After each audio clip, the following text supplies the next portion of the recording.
Gang, today we have an exciting episode talking about and showing you guys the secrets of buying real estate,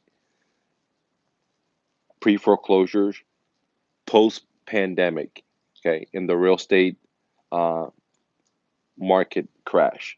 So I'm going to show you exactly why is the benefit of finding pre foreclosures, what are pre foreclosures, and why is it so important and so lucrative in the post-pandemic situation that we have in 2020, 2021, 2022 coming up. Okay.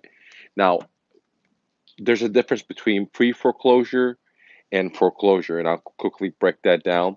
A foreclosure is when, depends on what state you're in, um, when the bank takes the property. Sometimes they do it through a trustee, which is like an attorney. Other times they have to go to the judicial system. Depends if you're in different parts of the country, what kind of laws you have. But in general, a foreclosure means that the bank foreclosed on the property, they took the asset back through the auction process, and now they are trying to sell the property. And usually, what happens is once they take the property back, they hire a real estate agent, and then that real estate agent now puts it on the MLS, and millions of eyeballs are on it. It could be investors, it can be retail buyers, it can be whatever. Okay.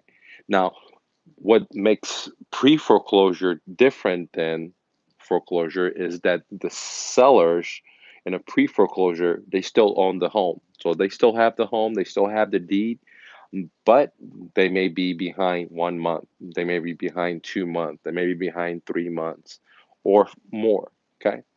And so the bank hasn't taken the collateral back. They haven't foreclosed on the property, but they're going to very, very soon, or weeks or months down the line. Depends on the bank and the seller situation.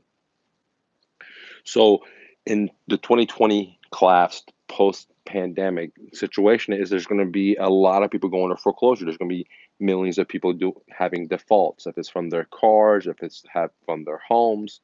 But what I love is real estate, and that's what I'm talking about, the defaults in real estate. And so there's going to be a lot of people that are going to be in the uh, pre-foreclosure stage, especially with the new regulations and forbearance programs they have out there. They're just positioning everyone to be in the pre-foreclosure before the foreclosure. So basically, a pre-foreclosure is when the seller is behind or having financial hardships and they haven't made one payment or two payments or three payments, depends where you are. And the bank doesn't own the property. The seller still owns the deed, but the bank will soon own it through the foreclosure process. And as an investor, what I did in the last crash is was called pre-foreclosure. And what I did is I marketed to all types of sellers, and then I had to use filtering systems to filter them out, like, dirty water versus clean water, to get what I'm looking for, what I call the cream. And the cream is what I call the motivated sellers. In this post pandemic, there's going to be millions and millions and millions and millions and millions and millions of Americans are going to be highly motivated because of these programs that are positioning them to be in a pre-foreclosure to get ready for it to be foreclosed on. Just a delaying process. So now that you know what a foreclosure is versus a pre-foreclosure, okay, now let's talk about why pre-foreclosures are my favorite types of deals out there. Why I love foreclosures. I don't deal with, foreclosed homes at all because I don't like to compete with all the people on the MLS, because once that bank forecloses, gives it to their real estate agent, that agent puts it on the MLS and everyone's on there. Now, I know successful investors that all they do is comb the internet. They have a bunch of real estate agents working for them. They comb the internet and they put on offers and they do deals and they make good money, and no disrespect to them. But that's not my niche. My niche is to go to a pond when there's not a lot of people there fishing. I don't want to fish where everyone else is fishing, okay? Unless it's a big old ocean. But the MLS is not a big old ocean. And there's all kinds of eyeballs on there, like investors and retail. And I don't like to compete because retail people like to pay so much more than an investor will. So simply put, I don't like foreclosures, but I love pre foreclosures. And I'm going to get into why pre-foreclosures are a great idea, okay, or a great pond to fish for. Number one, they're highly motivated, right? They're highly motivated. Thanks for everyone for pushing the like button. I really appreciate that. Okay, if you have any questions, comments, leave a comment below. So number one, I like pre-foreclosures is because they're highly motivated. Okay. Number two, or they can be. Not every. Some people are just going to allow it to go to foreclosure. That's what I call deadbeat sellers. And I actually have a pitch or how I negotiate with deadbeat sellers at my website if you're interested in that. Okay. However, the other reason why I love pre-foreclosures is number two is I don't have to have the whole cash to buy the home. So let's say I meet the seller, his name is Julie, and Julie, owes $200,000 on this beautiful home. Well, normally I would have to come up with $200,000 to buy it, or I would have to wait for this house to go to foreclosure and then come up to the auction, maybe with $180,000 cash or $160,000 cash to be able to buy it, pick it up at the auction at a somewhat a discount. However, with the strategies I'm going to show you in a second, I show you how to, have the seller become your own private bank. Okay. Okay. And I'll get into that in a little bit. But so the second reason why I love pre foreclosure is because I don't have to have all the cash to buy the property. Now, I could have all the cash, but I'm not going to use all the cash. Okay. So, which is very, very powerful. Number three reason is because I negotiate what's called a non-recourse loan, and what that means is that um, when I have the seller, finance this deal for me, seller financing, and when I have the seller finance it for me, I tell them, hey, look, dude, if I default, I'll let you take the collateral just like a normal bank does. However, I'm not going to sign a promissory note that says, look, I'm going to, put this around my neck that not only can you take the collateral, but you come after me personally. Okay. So if you want to do it, great. If you don't want to, you don't. Some sellers will say, no, I don't want to do it. And I'll just say, shake your hand. I say, wish you the very best, but I have a limited amount of cash. I can't help everyone out. And some sellers are totally fine with that. The sellers are totally fine with that, and I do business with them. And so these sellers are willing to sign not sign a promissory note, what I call non-recourse. If you know what that is, get on my YouTube channel. I go into it and define what non-recourse is indeed, which is I love that because I'm not putting my social security up, I'm not putting my company EIN number up, and the recourse the seller has if I default, which is I'm not going to, but if I do default because I'm human, I could get ran over by a car or something. If I default, then the seller can just take the property. They're not going to come after me personally. Unlike a traditional way of getting a mortgage, which I would have to sign or I would negotiate hard to get a non-recourse. Now there are banks out there that'll give you a non-recourse, but majority of people don't even know what a non-recourse is, so they can't go in there with that uh, negotiation tactic. Okay, so the third was non-recourse. So the fourth is I don't have to use my credit. Okay, so that's very, very important because when someone runs, let's say, Bob the investor's social, they're gonna have all this debt associated in the rental homes. Or if someone runs mine when I had my rentals, then they're not gonna see anything because the debt is not mine. The debt is the seller's, and I am just going to do OPM.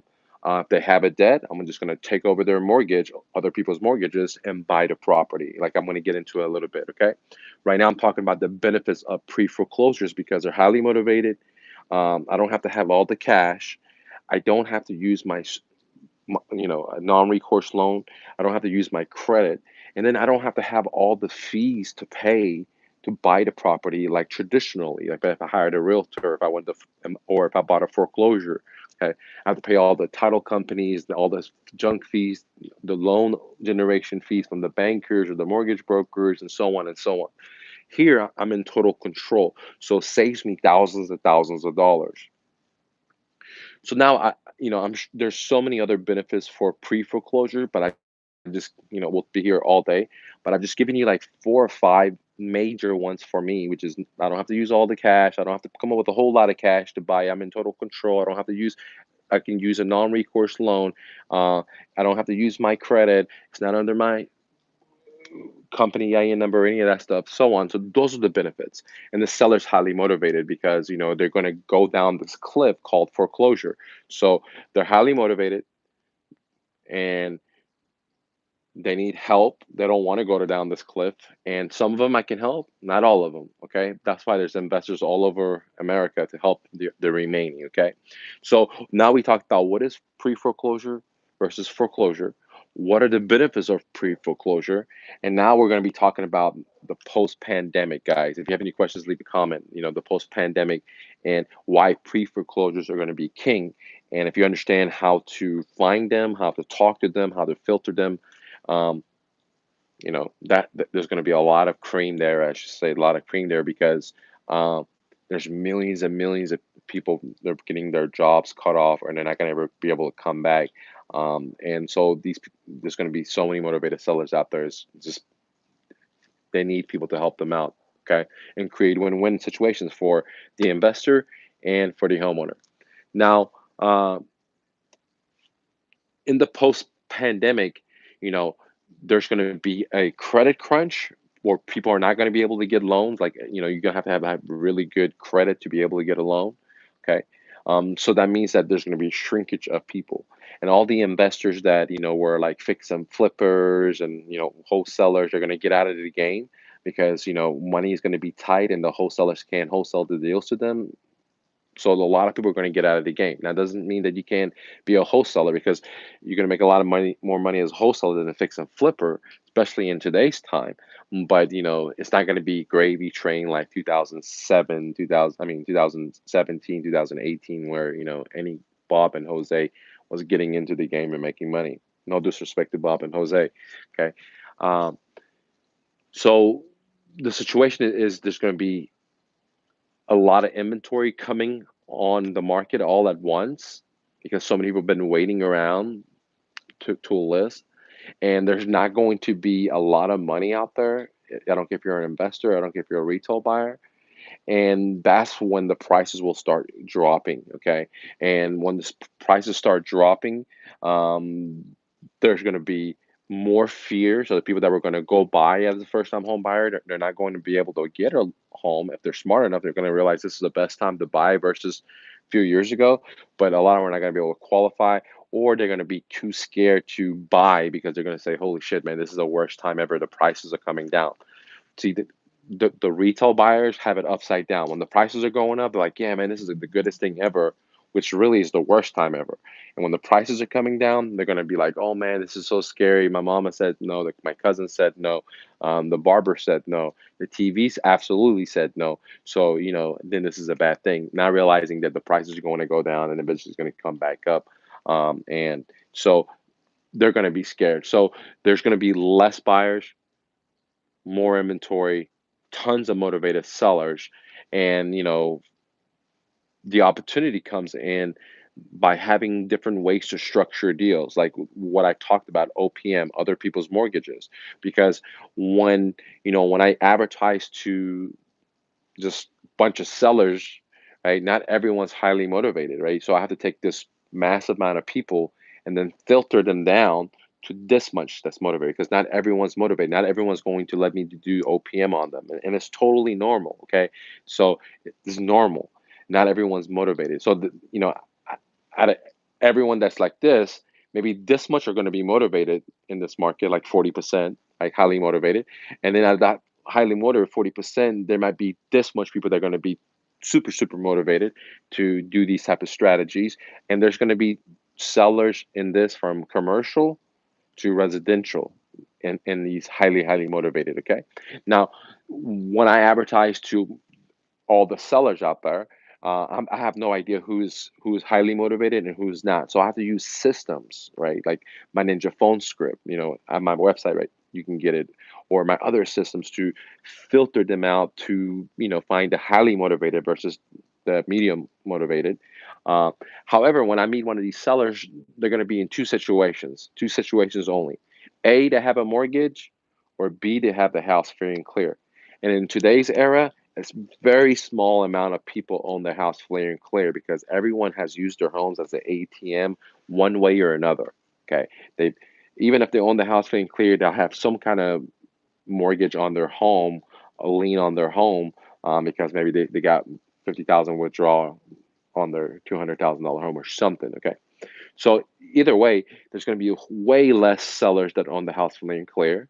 All right. So what that means is there's not going to be tons of equity deals out there because the market has melted down. That's what that means is when it melts down, it sucks up the equity from all the people. That's why I say the market is rigged. The stock market, the real estate, the bankers print money. They cause asset inflation, like real estate, like cars, and the average people are the ones that get in the rears. And that's why I do what I do is because I get to help average Americans, not let the stinky bankers take their homes. But if people understood what really happened, they would be really, really upset because the bankers are stealing, like the Fed, are stealing our life energy, right? Through work, through inflation and taxation and so on. Okay, the Fed and Big Brother. Now, going back to the story, when the seller calls, there's going to be free and clear, or they're going to have mortgages. If they have free and clear, or if they have a whole lot of equity, then of course I'm going to be negotiating to buy their homes at 60 cents on a dollar minus repairs. I'm going to go for that equity shot, right? I mean, like that's how I want to buy something. I don't want to buy something OPM. I want to buy something that's worth 100 for 20 bucks, for 30 bucks, because I am guaranteed right then and there I am in profit, right? Now, one of the difference between real estate and this cup is that the cup only has one win when I buy it. If it's worth 100 and I buy it at 20, then I'm win. But that's the only value it provides in that sense of monetary. However, if this was real estate, it would provide two values. One is if I buy it right, but the other thing is it's give me cash flow. Because if this thing is worth 100 and I buy it for 100, well, I didn't win on the equity side. That was a horrible deal. However, if this thing gives me $1,000 a month cash flow after I pay off my mortgages, my insurance, my taxes, my property management, my 10% vacancy, all that stuff, and it gives me $1,000, then this might not be a bad deal. Depends on the investor situation. If I have to just step into the seller's shoes and just make their very first month payment, or if I have to just make 1 month of rears and the very first payments, and I'm into it for just $3,000, the price of a bicycle, a nice bicycle, and it's giving me $1,000 back. Well, for me, that sounds like a pretty decent deal, right? Because I have to put up 3 grand, and every month I'm going to get a grand, so it's going to take me 3 months to get recover my money, and the remaining of the life of this deal, I'm getting positive cash flow, $12,000 a year. Okay. And I can subtract vacancy and property management, etc. And I'll be getting, 800, 900, 1,000 a month. Depends on who I hire. Okay. So that's why I like real estate, because not only can you buy equity cash out, that's for the way I like to do it, or I can get positive cash flow. So in a situation where, a seller calls me and they have a mortgage, well, then I can do one of these creative real estate financing strategies like OPM. But if they don't have a mortgage, then I'm doing the shots of buying their house at a deep discount. Okay. And if they don't want a deep discount, then I'm willing to have them finance me. And I'm willing to give them more money, but the seller will become my personal bank. Now, if the seller calls me and they have a mortgage, then the same thing will happen. Now I can't buy their house at equity if they don't have any equity. What are they going to do? I mean, the option is, like I say, seller, bring me $50,000 out of your pension, and that's a possibility. Some sellers may do that, but it's a very small percentage of sellers.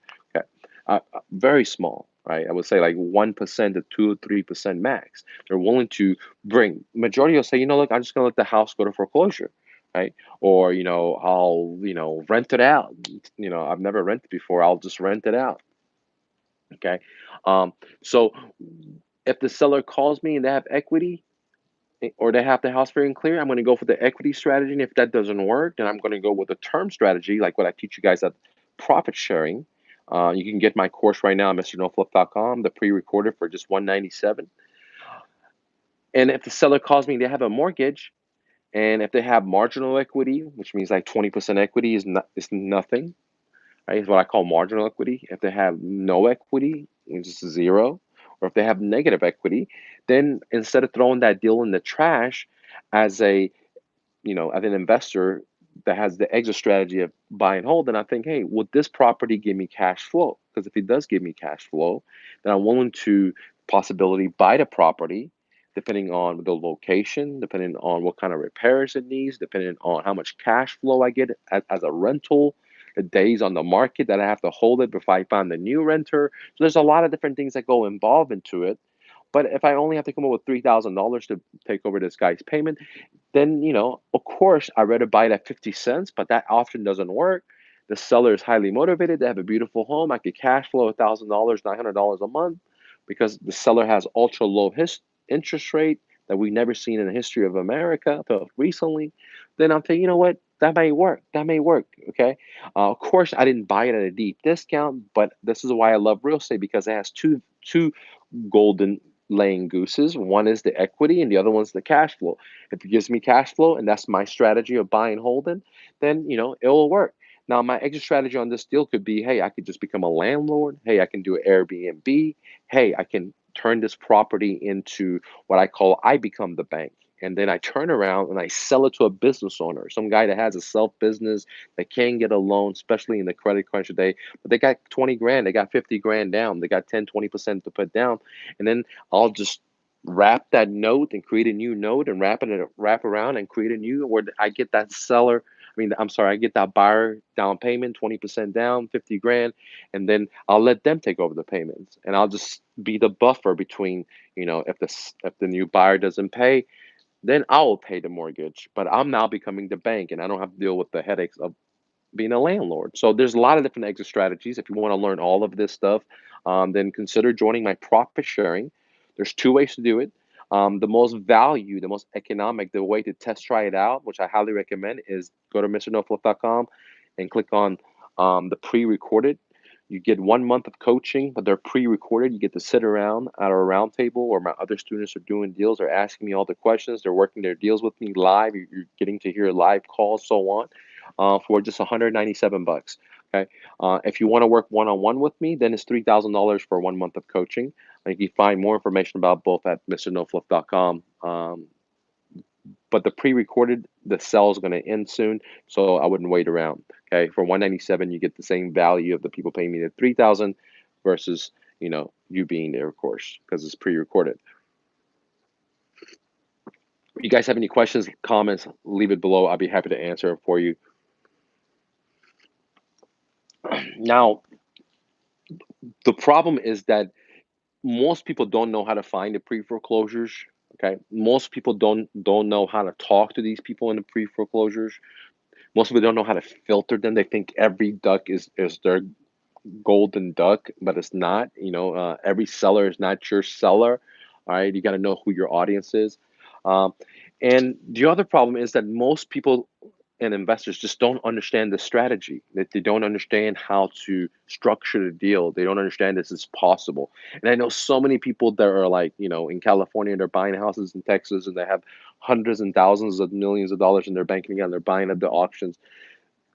Only if they knew this strategy, right? They could save themselves so much money, right? And they could just grow so much more. And they just know because not only the value is that whenever I talk to sellers direct, I always get the best deal versus going to a dealership. For example, if I was going to buy a car, I get the best deal working with the car seller direct versus going to a dealership. I mean, that's just a given. And the same thing with homes. I'm going to get the best deal working with the homeowner direct versus going to the MLS and buying a home from the HUD or buying the home from REO property or whatever. Okay. I'm going to get the best deal by not by working with a real estate agent, not by working with the bank that does thousands and thousands of deals a month. No, by working with someone that doesn't have, all the experience as a pro does. Because when I go against a bank, I'm just a little guy. They know all this stuff. They do thousands of deals, right? So it gives me advantages, and that's why I like working with homeowners direct because I'm able to use my strategies, my experience, and create a win-win where they win, or they didn't have those other options, and I win too because I don't have to bring all the cash, right? Or I don't have to put my credit up. I'm able to use a non-recourse. So it's a great win-win because you get to use my strategies, my experience to create actually a win situation versus the bankers that never create a win situation. That's why these people are in a pre-foreclosure right now. Okay. Um, but a lot of people don't know how to structure the deals. A lot of people are pros, man. I see them do deals all the time. Like, Mike, I never get these deals you're talking about. Well, I say, hey, Bob, how many term offers have you given this week? And they say, well, zero. Well, I said, well, that's it, dude. That's it. Like, if you haven't given any offers to buy people's homes in terms, then you're not going to get any. And I say, well, how many deals offers have you given cash? Well, I've given so many. Well, that's why you're doing deals in cash because you're giving that type of offer. So understanding that if you don't give an offer in terms, it's never going to be accepted, right? Knowing how to structure a deal is so crucial. Knowing how to make it a sweeten the tea out for the seller, not just you, is very, very important. So in this pandemic, if you have the skills to find these deals that are pre-foreclosure, it's a gold mine. It's a gold mine. Now, there's two ways to find. I'm gonna share with you as well. There's two ways to find these motivated sellers. It's simply just two ways to do it. Okay, the first way is to pay. You got to pay for marketing, right? You got to pay for band signs, or you got to pay for direct mails, you got to pay for Facebook ads, or you got to pay for flipping Wednesdays where I show you how to find these sellers totally for free on my website. But you have to pay for these ideas or platforms to get customers. And that's what everyone talks about on the internet. Okay. However, there's another way, right? Another way is called the freeway. And that's what I master in because as a refugee to America, I just happen to master the freeways. And that's what I teach you guys to be your dreams. Start where you stand. You don't need debt. You don't need credit card. And even if you're looking for a rental house, or if you're looking for an investment property, if you're looking for a fix and flip, or you're looking for your own personal home, that you can use creative real estate investing like OPM and get that. Because my first home was OPM. I marketed to a guy. The guy was highly motivated. He was going through a divorce. I just took over his payments, and that was it. That was my first deal I did. It was after that, then became my investment property, and then I bought rental properties the same exact way that I got my very first home. So I wasn't a believer when I first heard about it, but the problem was in the last crash. I had my businesses 2006 fourth quarter. I saw it coming. I had my business. I was making good money. I had money in the bank, but no one was giving me money because I thought about that's the only way to invest is to borrow money so I can buy instead of one property or two properties or three properties, you can buy a bunch of it. So I went to the banks left and right, left and right. No one was lending because credit crunch was happening. Even though I had great financial statements, I had a lot of money in the bank, and I just wanted to borrow, and no one was touching.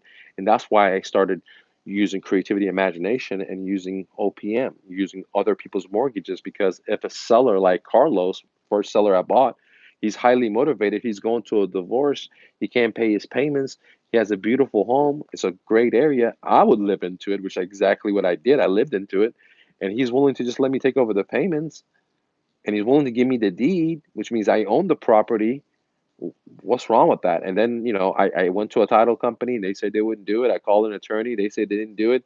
And then I kept trying. I found an attorney that was board certified in real estate. That's all he did all day. And he's like, yeah, man, I can do this for you. And then the next, and then the next. So it was all about, then I found title companies that would do it. And so if I would have just stopped at the very first agent I asked, they told me no. If I asked the bank, they would have said no. If I asked mortgage broker, everyone told me no. But when I did my very first deal and I look at the HUD-1, which is a government paperwork they give in every closing, it says on there, right there, I can't remember the top of my head, but I have a YouTube video that says the number on there, and I show it to you. It says subject to the mortgage. So title companies do it. Maybe they don't want to do it.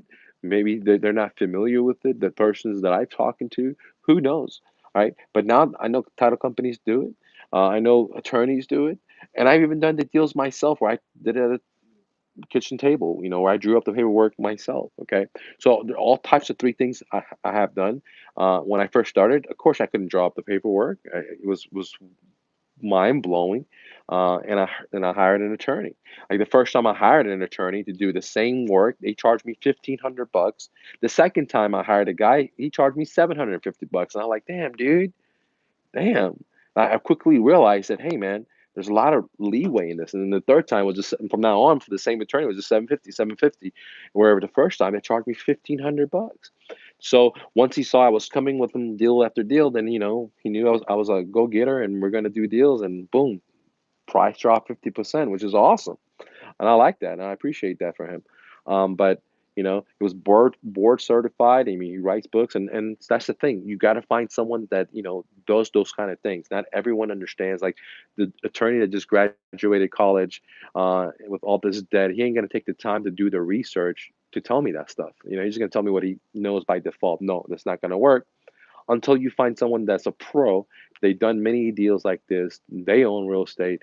Then you realize that, hey, it can work. And then you'll realize that there are title companies that will do these types of deals where OPM is totally okay with them. They don't have a problem with it. Okay. But it's not the majority. Okay. The majority don't realize that you can buy houses with, seller financing. They think that this is magic, or it doesn't happen, or why would any seller do that? Okay. Now, if you look on Craigslist, for example, and someone says they're going to do owner financing, if you call them, well, that's not who I'm talking about. Those are in investors. You're talking to the wrong people. Those investors basically did the strategies that I'm giving you for free. They found the seller. They did the same thing I'm showing you for free, and now they are targeting whoever calls them, so they could use that as a exit strategy where they become the bank. Okay, so no, that's not gonna work. People say, "Oh, Mike, I called the guy on Craigslist, and he wanted 10 grand or 20. He wasn't willing to do all this stuff." You're saying, "Well, yeah, that you're talking to an investor." Okay, that investor did the same thing that I'm giving you guys for free. That's why you should click the like button and share this message. Now they're trying to exit it by being the bank versus being the landlord, which is totally cool. I've just always been the landlord. Maybe I'll become the bank in this one because I got a family now, and I don't want to put a whole lot of time into babysitting renters because it is work. I'm not gonna lie to you. But any direction you go is work. If you buy houses pre-foreclosure, if you buy houses foreclosure, there's work to be involved in it. There's risk to be involved in it. Nothing is risk free. But having a job is risky too, and having your cash in having your savings in cash is pretty risky considering how much money they're printing. If you guys have any questions, let me know. I'll take some questions.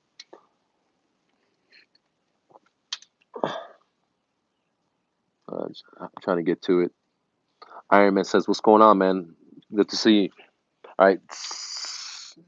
John was asking about the profit sharing. Okay, guys, just two ways to do the profit sharing. What I call the value pack. The value pack is $197. You get 1 month of coaching. They're recorded coaching with all my other students around at round table. We're talking about deals. We're doing live deals. We're doing live calls. We're doing everything you can imagine right there. You get 1 month of coaching, no strings attached. You don't have to split the profits like my other students do with me. Okay. And it's just $197. If you want to work with me direct, then I have something called profit sharing where I work with you direct. We'll split the profits of one deal, and it's $3,000 for 1 month of coaching and the split of one deal. The amazing news is only $3,000, and the other amazing news is that you get all my best-selling courses that you need for your business. What I call your business tools, like your websites, like your funnels, like your automation, all the stuff you need to be able to just like have a franchise without all the franchise fee. Okay. And that's our profit sharing. So one is profit sharing live and the other one's pre-recorded. The pre-recorded you get for 197 right now. We have only a few left before we sell out, guys. So MrNoFlip.com. Thanks for coming in, guys. Don't take no for an answer. And remember, be your dreams, man. You live in America. You live in the best country ever. There's no reason not to be your dreams. Peace.